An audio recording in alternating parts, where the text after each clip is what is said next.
बिस्मिल्लाहिर्रहमानिर्रहीम। अस्सलाम वालेकुम नाज़रीन, प्रोग्राम मुकाबले में मेरे और आमिर मतीन साहब की तरफ से खुश आमदीद कहेंगे तमाम लोगों को। अभी से चंद लम्हात पहले एक हुकूमत साजी के लिए जो जोड़ तोड़ अपने रूज पर था और एक सियासी इकट्ठ भी हुआ था चौधरी शुजात साहब की रिहाइशगाह पर, उस इकट्ठ के नतीजे में एक कभी पूरी उन्होंने प्रेस कॉन्फ्रेंस की है, उसके लुब्बे लुबाब के ऊपर आमिर साहब का तज़किया शामिल करेंगे। मगर PTI के हवाले से इंपॉर्टेंट डेवलपमेंट ये है कि तहरीक इंसाफ की जो 20 से 25 रिजर्व सीटों के हुसूल के लिए एक बड़ी चाल उन्होंने चली है। अब देखना है कि इसका कुरा किसके नाम पर निकलता है, क्या मजलिस वादतुल मुस्लिमीन के नाम पर निकलता है या फिर जमात इस्लामी के नाम पर, क्योंकि PDM के जो गवर्नमेंट थी उन्होंने इलेक्शन एक्ट में एक ऐसी तरमीम कर दी थी जिससे ये पूरा मामला उलझने का कभी इम्कान है। ये मामला है क्या और अमेंडमेंट क्या थी और क्या जो मखसूस नशिस्तों का ये मामला है PTI को लेके, इसके लिए दोबारा से अदालत का दरवाज़ा खटखटाया जाएगा। बड़ी ज़बरदस्त किस्म की डिबेट है आज के इस प्रोग्राम मुकाबिल में जो हम करने जा रहे हैं। मगर इसके साथ साथ ही मैं आपके सामने अपने मेहमानों का तारुफ भी करा दूँ। सीनियर तजियाकार अवैस सलीम साहब ने हमें ज्वाइन किया, बहुत शुक्रिया अवैस साहब, थैंक यू सो मच आपके वक्त के लिए। और माहिर कानून अबूज़र सलमान न्याजी साहब ने भी हमें ज्वाइन किया, थैंक यू अबूज़र आपके भी वक्त के लिए।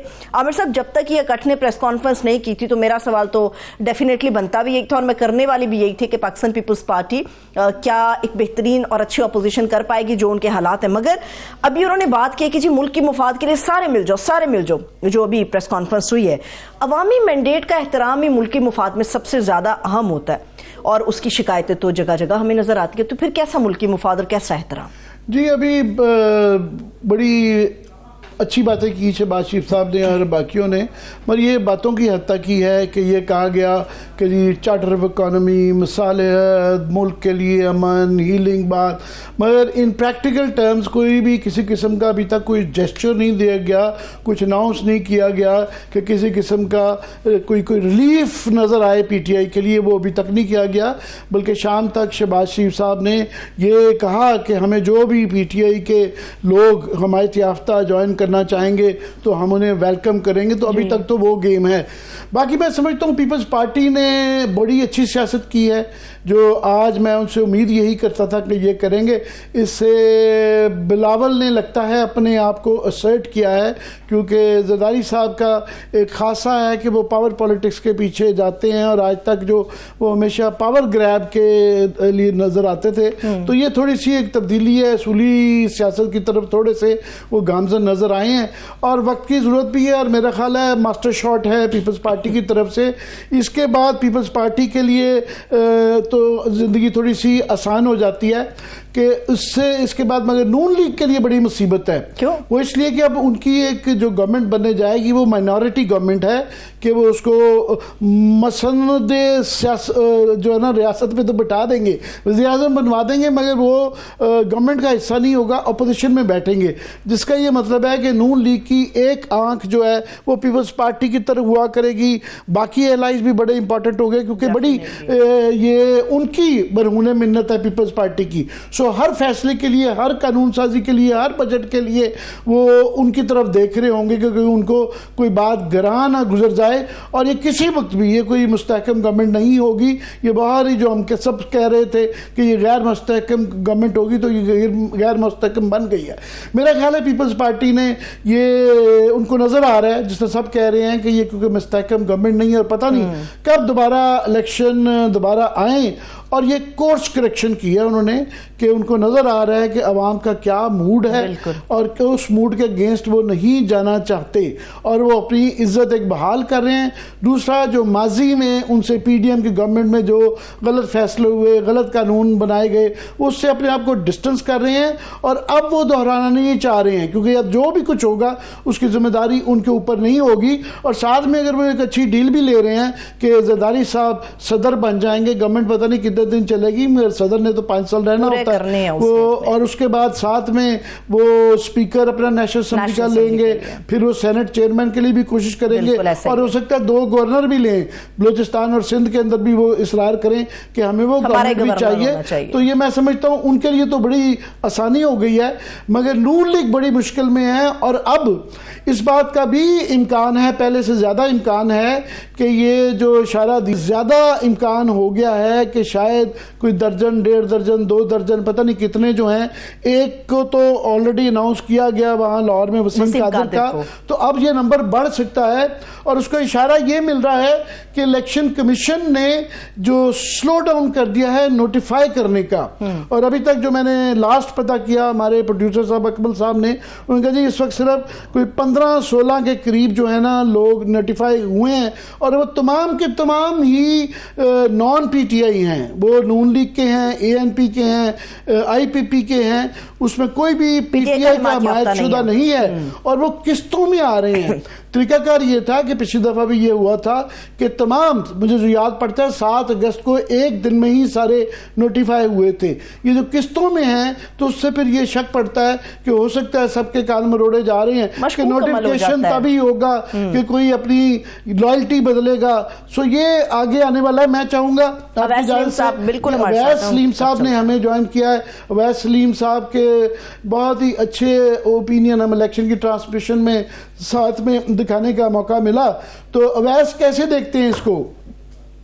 बहुत शुक्रिया आमिर साहब। देखिए, मैं जब ये प्रेस कॉन्फ्रेंस सुन रहा था और चेहरे वो देख रहा था और उनके अल्फाज सुन रहा था, तो मैं ये रिकॉल करने की कोशिश कर रहा था कि ये अल्फाज कैसे मुख्तलिफ हैं उन तकारीर से और उन दावों से जो हमने PDM 1 बनने से पहले सुने थे। उस वक्त भी यही कहा गया था कि हम मुल्क और कौम के मफाद में इकट्ठे हो रहे हैं, हम इकॉनमी को ठीक करेंगे, हम जो है वो माशरे में नफ़रत की फ़िज़ा ख़त्म करेंगे। लेकिन प्रैक्टिकली हुआ क्या? हमने देखा तो कुछ भी नहीं। जब उनकी हुकूमत 16 महीने के बाद ख़त्म हुई तो एक्चुअली दोनों जो बड़े इत्तेहादी पार्टनर थे उन्होंने एक दूसरे से डिस्टेंस करना शुरू कर दिया अपने आप को। पीपल्स पार्टी ने कहा कि जी ये तो PDM की हुकूमत थी, हम तो PDM में शामिल ही नहीं थे। शहबाज शरीफ और उनकी जमात ये कहा करती थी कि जी इत्तेहादी हुकूमत थी, हमारे पास तो अक्सरियत ही नहीं थी, टाइम बहुत थोड़ा था, टाइम पूरा होता 5 साल होते तो शायद हम कुछ कर सकते। दोनों जमातों की फिर आप इलेक्शन कैंपेन उठाकर देख लीजिए, किसी एक जलसे में, चाहे वो मुस्लिम लीग नून का हो या पीपल्स पार्टी का हो, उन्होंने अपनी 16 माह की कारकर्दगी का एक दफ़ा भी जिक्र नहीं किया। वो लोगों को ये याद कराते रहे हैं कि जी 5 साल पहले आपके साथ क्या हुआ था, 10 साल पहले क्या हुआ था, एक दूसरे पर इल्ज़ाम लगाते रहे हैं, और अब फिर वो जो है बिल्कुल ड्राई क्लीन होके आवाम के सामने आ गए हैं बिल्कुल उन्हीं दावों के साथ दोबारा। तो मुझे तो ये एक नॉन स्टार्टर लगता है। ठीक है, ज़ाती मफाद के लिए अच्छा है कि जी ग्राउंड पर आपकी सपोर्ट कम हो रही है, किसी बहाने आपको जो है वो इक़्तिदार के हंडोले में एक दफ़ा और झूला लेने का मौका मिल जाएगा। लेकिन अगर उससे कहीं ये सोच है, आम लोगों को ज़ाहिर है ये उम्मीद होती है कि इलेक्शन हुआ है शायद हमारे मसाइल का कोई हल हो, वो तो मुझे होता नज़र नहीं आता। बल्कि जो अरेंजमेंट इन्होंने बनाया है वो अरेंजमेंट फिर उसी तरह का है कि हम जी हुकूमत में शामिल नहीं होंगे लेकिन सपोर्ट करेंगे। भाई इसका क्या मतलब है? यानी आपने अपने स्टेक्स भी जो है वो महफूज कर लिए, अपना जो शेयर है उस केक में वो भी पूरा ले लिया, और कल को आप बरीउज़ ज़िम्मा भी हो जाएंगे कि जी हमने तो हुकूमत में हिस्सा ही नहीं लिया।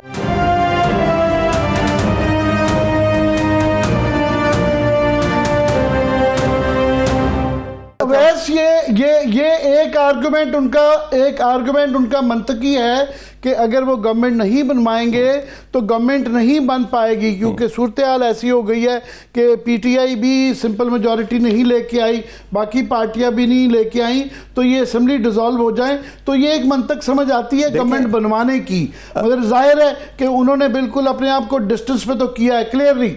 आमिर साहब देखें, हम इफेक्ट को देख रहे हैं, हम कॉज को नहीं देख रहे। ये सूरत हाल यहाँ तक पहुँची क्यों है? वो जमात जिसको क्लियरली इस वक्त ग्राउंड पर मेजॉरिटी हासिल है, इवन इलेक्शन के अंदर उनकी सबसे ज़्यादा सीटें आई हैं, ये कॉल करने का ऑप्शन उनके पास क्यों ना हो कि वो हुकूमत बनाएं और वो जोड़ तोड़ की कोशिश करें। आपने एक प्लेयर के हाथ पांव बांध के उसको मैदान से बाहर रख दिया और अब आप अपने आप को एज एन अल्टरनेटिव प्रेजेंट कर रहे हैं अवाम के सामने और आप उस कॉन्टेक्स्ट को बिल्कुल भूल गए हैं। आप ये कह रहे हैं कि जी हम दो बड़ी जमातें हैं इसलिए हम मिलकर हुकूमत बनाएंगे। तो वो मैं बार बार वो जो एक मशहूर मिसरा है उसका तस्करा करता हूं कि जो शाखे नाजुक पे आशियां बनेगा वो नापायदार होगा। तो मुझे तो ये PDM 2 से भी कोई उम्मीद नहीं है कि इनकी परफॉर्मेंस PDM से कोई PDM 1 से मुख्तलिफ होगी जब तक इस मिक्स के अंदर PTI नहीं होगी, अवाम की उमंगों की तर्जुमानी नहीं होगी, ये नॉन स्टार्टर ही रहेगा। ये मैरिज ऑफ इनकन्वीनियंस फिर उसी तरह एक दूसरे पर इल्जामात के साथ आपको ख़त्म होती नजर आएगी। जी ये PDM 2 माइनस पीपल्स पार्टी है और आप सही फरमा रहे हैं कि इस दफ़ा जो है मुश्किलात बहुत ज़्यादा हैं। इकोनॉमी पहले से बहुत ज़्यादा बुरी हालत में है और ऑलरेडी स्टॉक एक्सचेंज में और बाकी जगहों पे हमें नज़र आ रहा है कि इसके ट्रेमर्स पहुंच रहे हैं और ये बड़े ही मुश्किल हालात के अंदर जो है ये वही शहबाज शरीफ और माइनस पीपल्स पार्टी। सो ये नॉन स्टार्टर तो बिल्कुल क्लियरली नज़र आता है। मगर मैं एक और जो मैं चाहूँगा कि अबूजर से ये पूछना कि एक और PTI की तरफ से ये फैसला अब आ गया है, उन्होंने अनाउंसमेंट की है कि वफाक और पंजाब के अंदर वो MWM मजलिस वादतुल मुस्लिमीन जो है ये उनके साथ यहाँ पे करेंगे और KP के अंदर वो जमात इस्लामी के साथ करेंगे। अभी जमात इस्लामी ने अपना फैसला नहीं दिया, उन्होंने ऑफ़र की थी मगर अभी उन्होंने शायद फैसला अपना मज़ीद इनके उसका देना है। तो इसके अंदर जो दो एक इश्यूज़ हैं, एक तो ये है कि MWM के साथ वो जो यहाँ करने जा रहे हैं तो लॉजिक समझ आती है उनकी कि इस वक्त क्योंकि उनके पास चॉइसेस नहीं है और वो खुसूसी जो 70 नशिस्तें हैं उसमें से अपना हिस्सा लेना चाहते हैं। इशू यहाँ पे ये आएगा कि MWM की कोई लिस्ट पेश नहीं की गई। सो एक तो उसके ऊपर एक लीगल क्वेश्चन है कि आया उनकी, अब जो मैं देख रहा था कि मेरे पास पड़ा हुआ है इलेक्शन एक्ट, इसके अंदर जो है कि ये इसकी तरमीम जो है वो बाय द वे वो 2002 जून में की गई जिसके अंदर ये कहा गया पॉलिटिकल पार्टी की डेफिनेशन चेंज कर दी कि वो बगैर निशान के पॉलिटिकल पार्टी नहीं है। और ये उससे जैसे शक पड़ता है कि जो प्लान था ये जून 2022 के अंदर पता था कि ये सिचुएशन आएगी, बिल्कुल उसके लिए टेलर मेड है।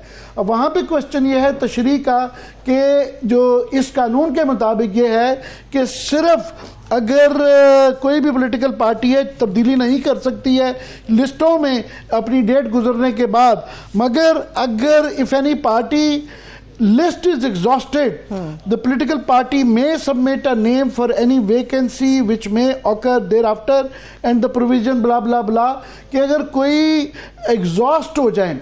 अब इसके अंदर ये क्वेश्चन आता है कि क्या एग्जॉस्शन की तारीफ क्या होगी लीगली कि MWM जो है उसकी कोई लिस्ट ही नहीं है तो क्या वो उसको एग्जॉस्शन की लिस्ट में आएगा या उसके ऊपर कदम ना आएगा। दूसरा ये भी शक मेरे जैसे कर रहे हैं कि शायद जो MWM है ये ब्लफ है, ये असल में जमात इस्लामी के साथ ही करना है क्योंकि तुम नहीं समझ आती सूबे में एक और पार्टी यहाँ पे किसी और जगह पार्टी के साथ करना। तो जमात इस्लामी के एक लिस्ट आ चुकी हुई है और मेरी ये इतला है, इंफॉर्मेशन है कि जमात इस्लामी ने इस बात का एक इनको यकीन दहानी दिलाई है कि वहाँ पे जो ऑलरेडी उन्होंने लिस्ट दी है जो कि जमात इस्लामी की लिस्ट है कि वो लोग बाद में ओथ लेने के बाद रिज़ाइन कर देंगे तो लिस्ट जो है एग्जॉस्ट हो जाएगी। तो उसके बाद अगर ये तशरीह की जाएगी तो वो एडिशन जो है कर दी जाएगी। और जमात इस्लामी की तरफ से हमें ये भी बताया गया है कि उन्होंने कहा जी हमारी अनकंडीशनल सपोर्ट है, हमने कोई शराइत नहीं रखी हैं। तो पहले अबूजर आपसे पूछना चाहूँगा ये जो तशरीह है लीगल कि क्या है कि क्या ये जो ये क्वेश्चन जो है कि एग्जॉस्ट होने की ये क्या वफाक के अंदर ख़ास तौर पे इसका क्या नतीजा निकलेगा? जो बेसिक पेरेंट एक्ट है, इलेक्शन एक्ट है 2017 का, उसके अंदर जो पॉलिटिकल पार्टी की डेफिनेशन है उसमें ये सिंबल का जो कंडीशन है वो नहीं लिखी हुई। तो ये अभी चैलेंज भी हुआ भाई सुप्रीम कोर्ट में पेंडिंग है यही रूल सलमान अकरम राजा साहब की पिटीशन में कि ये रूल जो है ये अल्ट्रा वायरीज है द पेरेंट एक्ट और आइन के मुतरादिफ है। I am just updating you on that. और जहां तक देखें लिस्ट की बात है, देखें इस वक्त तहरीक इंसाफ की दी हुई लिस्ट तो मेरी नज़र में इलेक्शन कमीशन के फैसले के बाद थोड़ी सी इररेलेवेंट है, क्योंकि वो लिस्ट उन्होंने 5 लोगों का नाम दिया था उसमें ख्वातीन का। तो क्योंकि अब तो लिस्ट अगर नहीं दी किसी पॉलिटिकल पार्टी ने आज तक की तारीख तक, तो वो फ्रेश लिस्ट दे सकती है, क्योंकि ये 2018 में तहरीक इंसाफ में पंजाब में इशू आया था तो उन्होंने इलेक्शन के बाद लिस्ट प्रोवाइड की थी। तो इलेक्शन कमीशन ने उस पर ऑर्डर भी किया था, मैं भी उस ऑर्डर की कॉपी तलाश भी कर रहा था, कल तक मेरे पास आ जाएगी। तो उन्होंने अलाउ कर दिया था फ्रेश लिस्ट देने के लिए, क्योंकि आपने पहले कोई लिस्ट नहीं दी हुई थी। हाँ, कानून ये अगर आपने ऑलरेडी कोई लिस्ट दी हुई है जब तक वो एग्जॉस्ट ना हो तो तब तक तो उसको फॉलो किया जाएगा।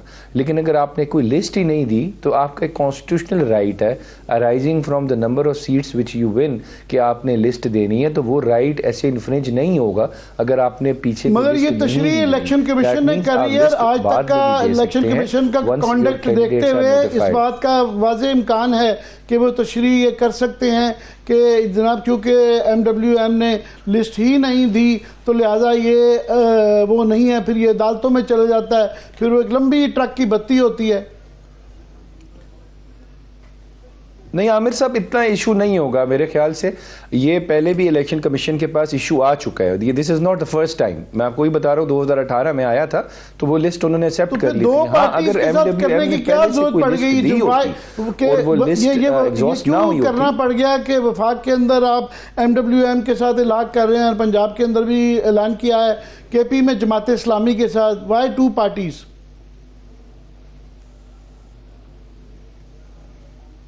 देखें ये तो जो बिल्कुल फैसला है ये चेयरमैन PTI जो है इमरान खान साहब उनका फैसला है कि हमने दोनों पार्टीज़ के साथ जो है इल्हाक करना है।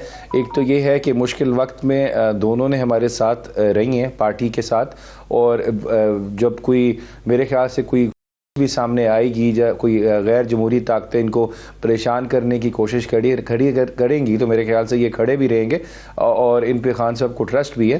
तो दिस इज द रीजन कि ये लोग पीछे हटने वाले मेरा सवाल ये था तो और इनके साथ एक पार्टी काफी थी जोड़ने के लिए, हाथ मिलाने के लिए, 2 पार्टियों को क्या जरूरत पड़ गई? इसकी क्या मंतक थी कि वफाक में एक पार्टी और सूबे में दूसरी पार्टी? देखें आमिर साहब, अच्छी बात है कि आप सबको साथ लेके चल रहे हैं। दोनों पार्टीज ने हमारे साथ बड़ा अच्छा कोऑपरेट किया है थ्रू आउट, जमात इस्लामी हो गई कि ये MWM हो गई। तो इस वजह से ये खान साहब का मेरे ख्याल से पर्सनल डिसीजन है कि जो उन्होंने इसको सारे जो चीजें हैं काफी एक और इशू ये आ गया है, मैं चाहूंगा सामने रख के ये फैसला किया है तो से ओपिनियन ले लिया जाए। अभी मुझे बताया गया है कि वहां भी 2 सीटें उनकी आज खो चुके हैं और वो PTI ने जीती हैं। और मैं अभी उनके तर्जुमान को सुन रहा था, वो कह रहे थे कि जनाब हाफिज नईम उर रहमान ने अपनी सीट छोड़ी है PTI को के नाम करके, जो कि खैर री इलेक्शन होगा वहाँ पे, तो इनको भी अपना जस्चर देना चाहिए और 2 सीटों से अपने आप को विड्रॉ करना चाहिए। जी बिल्कुल ठीक है, आपसे पूछ रहा हूँ। जी बिल्कुल ठीक कह रहे हैं आप। देखिए इस वक्त जो है वो तो ऑप्शंस ओपन है। मेरा ख्याल है मतलब बड़ा दिल दिखाया जमात इस्लामी के उम्मीदवारों ने जो साहब तक हमारी आवाज जा रही है। मेरा ख्याल अगर मुझे तो आपकी आवाज मेरा वक्फा ले लेते हैं, उसके बाद आके फिर इसी सवाल का जी आप ही से पूछ रहा था। अब मेरा ख्याल वक्फे के बाद जो है ये आप यही से इसी सवाल के साथ आप ये सवाल नोट कर लीजिएगा, दोबारा करेंगे बात। बहुत शुक्रिया। अभी एक छोटी सी ब्रेक लेते, ब्रेक से वापस आएंगे। ये जो सवाल आमिर साहब ने बड़ा अहम सवाल था अवैस करीम साहब के लिए छोड़ा था, वापस आके इसी से मुतालिक तर्ज़िया हासिल करके गुफ्तगू को आगे बढ़ाएंगे। Stay with us.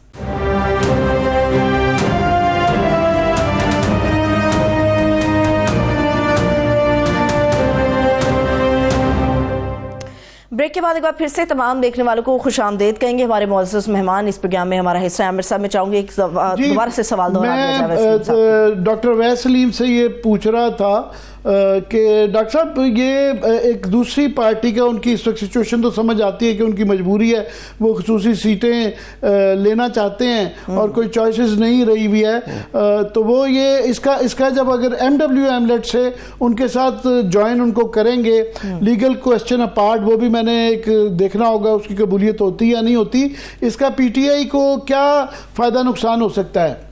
देखिए इस वक्त जी बिल्कुल, इस वक्त मेरा तो ज़ाती ख्याल ये है कि मजलिस वहदतुल मुस्लिमीन जो है वो उस पर ज़्यादा ट्रस्ट कर सकेगी। PTI की क़यादत, उनके साथ लॉन्ग टर्म चलना उनके लिए आसान होगा। जमात इस्लामी के साथ वो एक दफ़ा KP में हुकूमत बना चुके हैं, लेकिन उसके बाद जो है वो इत्तेहाद कोई ज़्यादा अच्छे हालात में ख़त्म नहीं हुआ था। लेकिन जिस तरफ आपने इशारा किया कि एक तो देखिए कि बहुत बड़ी तादाद जो वोटर्स की है PTI के, वो खैबर पख्तूनख्वा में है। जी अबूजर, क्या कहेंगे आप, क्योंकि अभी आप एज अ लॉयर नहीं, मेंबर कमेटी, कोर कमेटी भी PTI आ गए हैं, तो क्या कहेंगे आप?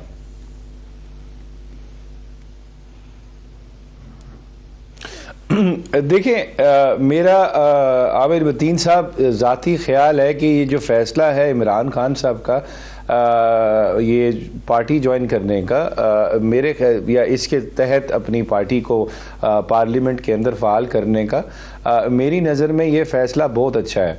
पाकिस्तान जो है ऑलरेडी यहाँ पे जो है डिसइंटीग्रेशन बहुत है, पोलराइजेशन बहुत है। इसका एक तो एज अ पाकिस्तान तहरीक इंसाफ को तो फ़ायदा होगा, लेकिन हमारे सोशल फैब्रिक को, हमारे मुल्क को एक इंटीग्रेशन की तरफ भी हम लेके जा सकते हैं। तो मेरे ख्याल से लोग एक दूसरे के साथ डिफरेंट जो स्कूल ऑफ थॉट के लोग हैं वो जब इकट्ठे बैठेंगे और उसमें साथ इस पॉलिटिकल पार्टी की भी एग्जिस्टेंस होगी पार्लियामेंट के अंदर, तो मेरे ख्याल से एक पॉजिटिव डेवलपमेंट है। हम लोग मेरे ख्याल से नेशनल लेवल पॉलिटिक्स पे जब जाते हैं तो हम इन चीज़ों से मेरे ख्याल से बाहर आ जाना चाहिए हमें। तो ये सारे जब पार्लियामेंट में बैठते हैं तो एज अ पाकिस्तानी बैठते हैं, ये किसी मसलक को रिप्रेजेंट नहीं कर रहे होते हैं। उसका एक बैकग्राउंड भी है, और मैंने देखा जिस तरह बल्ले का निशान चला गया, बड़ी मुश्किल सूरत हाल थी, पर उनके वर्कर ने हालात के मुताबिक जो है इसको अंडरस्टैंड भी किया और रिस्पॉन्ड भी किया। तो यहाँ कोई आइडियल सिचुएशन तो है नहीं है, क्योंकि एक पार्टी के साथ पहले इल्हाक करने की कोशिश की गई थी, मगर वो रातों देखें जी, these are extraordinary circumstances, please continue. Extraordinary circumstances हैं। वर्कर वोटर को पता है पाकिस्तान तहरीक इंसाफ के साथ कितनी ज्यादती हुई है, तो दे अंडरस्टैंड एवरीथिंग। और जो भी पॉलिटिकल पार्टी हो, उनका कोई भी मसलक हो, कोई भी फर्द हो, हम सब पाकिस्तानी हैं, हम सब मुसलमान हैं, हमने नेशनल इंटीग्रेशन की तरफ जाना है। इस तरह की बातें करके हम मुल्क में पोलराइजेशन नहीं कर सकते। जो जो लोग बात कर रहे हैं ये पाकिस्तान तहरीक इंसाफ को टारगेट नहीं कर रही है, मुल्क की हार्मनी का नुकसान कर रहे हैं। सो जो भी हो, आपको सबके साथ मिलकर चलना है। ये आपको पता है हमारी मेकशिफ्ट अरेंजमेंट है, बड़ा प्रॉब्लम हुआ, आपने देखा पहले हमने बल्लेबाज वाला किया, वो बंदा अगवा हो गया, उसके साथ जो सलूक हुआ उसके बाद आपके सामने है। सो ये लोग बहादुर लोग हैं, डट के साथ खड़े होने वाले लोग हैं, वो आपने देख लिया। तो मेरे ख्याल से बड़ा अच्छा वाइज पॉलिटिकल डिसीजन है, लीगली भी हमें प्रोटेक्शन देगा, पॉलिटिकली भी देगा। तो I think this is best for Pakistan Tehreek Insaf. Even मेरे ख्याल से इसका एज अ कोलैटरल पूरे मुल्क को भी फायदा होगा, हम हार्मनी की तरफ जाएंगे, इंटीग्रेशन की तरफ जाएंगे। पीछे PTI जो है, यही दो वैसे पार्टियां हैं जिन पे इतबार किया जा सकता है कि वादत वालों का भी ये एक उनकी भी रेपुटेशन है कि वो साथ खड़े होंगे, और जमात इस्लामी का भी इस चीज में अहद निभाने में ट्रैक है, गो कि अभी तक उन्होंने फैसला नहीं किया। और मैंने बताया कि वो एक इशू उनका अभी फौरी तौर पे ये 2 सीटों का KP का वो आ गया है, और उन्होंने पैगाम भी पहुंचाया है, अभी भी पहुंचाया कि अभी हमारा फैसला नहीं हुआ, हमने भी फैसला करना है।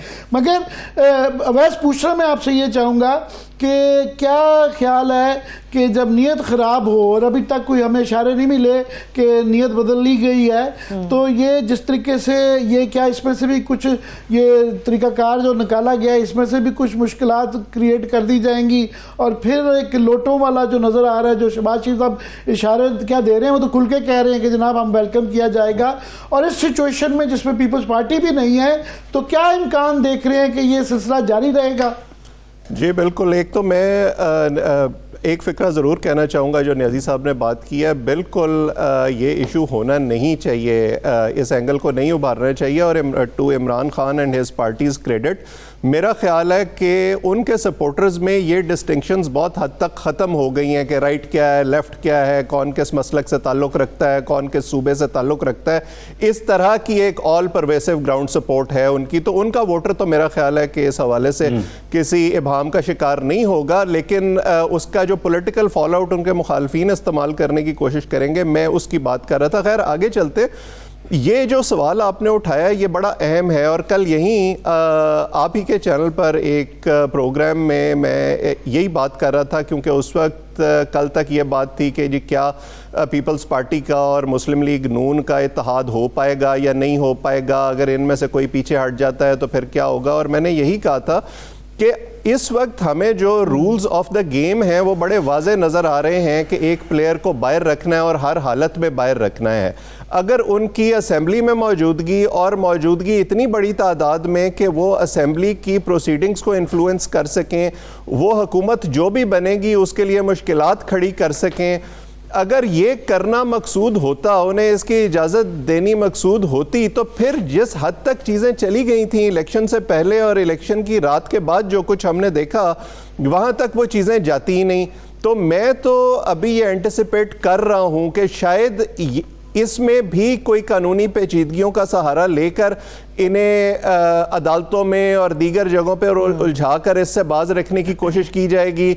उसके अलावा ये जो हमने पहले दिन जो ये देखा था, वसीम कादिर को जो तोड़कर और मरियम बीबी के साथ खड़ा करके तस्वीर बनाई गई थी, वो इस बात का इजहार था, क्योंकि बार बार मुस्लिम लीग नून की तरफ से जो ये आ रहा है कि जी हम सबसे बड़ी पार्टी हैं जिनको मैंडेट मिला है कौमी असेंबली के अंदर, वो ये मानने को ही तैयार नहीं है कि जी वो पीटीआई बैक्ड इंडिपेंडेंट्स हैं, और अब उन्होंने उनमें से लोगों को तोड़कर वू करके अपनी तरफ ला के और इस तरह की तस्वीर शाया करके ये पैगाम देना है कि जी देखें इनकी तो ये तो टोटली इंडिपेंडेंट थे, इनकी तो किसी से कोई नज़रियाती वाबस्तगी थी ही नहीं, इसीलिए ये हमारी तरफ आ रहे हैं। तो आप इसको बिल्कुल रूल आउट ना करें। मेरा ख्याल है ज़्यादातर तादाद ऐसे लोगों की होगी जो शायद इकट्ठे रहेंगे, उन्होंने बहुत कुछ बर्दाश्त कर लिया है यहाँ तक पहुँचने के लिए, तो शायद उससे आगे भी बर्दाश्त कर लें, लेकिन कुछ ना कुछ मेरा ख्याल है 10, 15, 20 की जो बॉल पार्क नंबर है वो मैं एंटिसिपेट करता हूँ कि वो शायद फिर भी लालच में या प्रेशर टैक्टिक्स में जिस तरह के हमने देखे हैं वो तोड़ लिए जाएं और दूसरी तरफ जाके खड़े हो जाएं।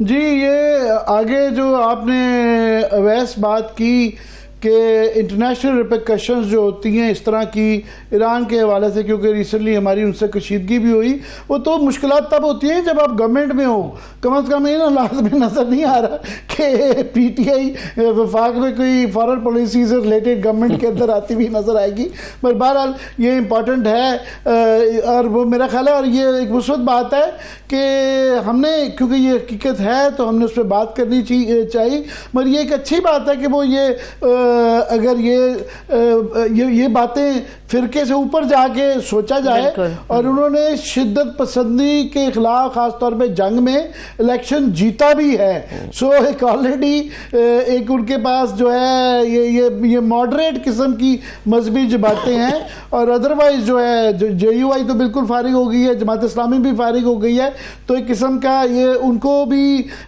उनकी उसके अंदर स्केलेटन में भी ये जो है ये फूकने ताकत देने वाली बात होगी। अच्छा, इसके हवाले से भी कुछ मेरा ख्याल है अबूजर मौजूद है। जी, अबूजर से मैं जो पूछना चाह रहा हूँ दो चीज़ें। एक तो ये कि ये अगर ये लोटासाजी होती है तो अदालतों के ऊपर भी काफ़ी तनकीद आएगी कि ये बल्ले के निशान के जो फैसला है उसकी वजह से ये ठहराया जाएगा कि ये उस वजह से हुआ, और अदालतों के भी ऊपर थोड़ी सी तनकीद इस बात पे आएगी। मगर अभी क्या जो ये लाहौर हाईकोर्ट से फैसला आ गया है कि मैं देख रहा था सलमान अकरम राजा के साथ कैंपेन कर रहे थे, तो ये जो फैसला आ गया है कि नहीं जनाब आप इलेक्शन कमीशन में जाएं, तो क्या ये अब लंबी ट्रक की बत्ती आ गई है कि इलेक्शन कमीशन फिर ट्राइब्यूनल 6 महीने, साल, 2 साल, 5 साल?